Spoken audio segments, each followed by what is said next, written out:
कडाचीवाडी तालुका खेड येथील ठाकर वस्तीजवळ एका अज्ञात इसमाचा मृतदेह संशयास्पद अवस्थेत आढळून आला असून या प्रकरणी अनोळखी व्यक्तीविरुद्ध चाकण पोलीस ठाण्यात खुनाचा गुन्हा दाखल करण्यात आला आहे।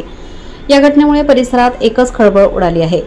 आज सकाळच्या सुमारास चाकणलगतच्या कडाचीवाडी येथील ठाकर वस्तीजवळील कॉलेजच्या सीमा भिंतीलगतच्या गवतात एका तरुणाचा मृतदेह पडलेला आहे अशी माहिती मिळाली असता तात्काळ चाकण पोलिसांनी घटनास्थळी धाव घेतली असता सदर व्यक्तीचा कुणीतरी अज्ञात अनोळखी इसमाने कोणत्या तरी अज्ञात कारणावरून कशाने तरी मारहाण करून जीवेठार मारल्याचे दिसून आले।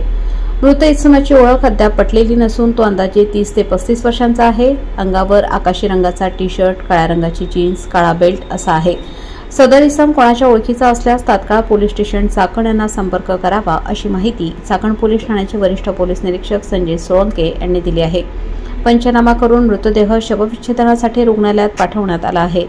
घटनास्थळी डॉग स्क्वॉड आणि फॉरेन्सिक टीमकडून तपासणी करण्यात आली असून परिसरातील सीसीटीव्ही फुटेज तपासणी करण्याचे काम पोलिसांकडून सुरू आहे।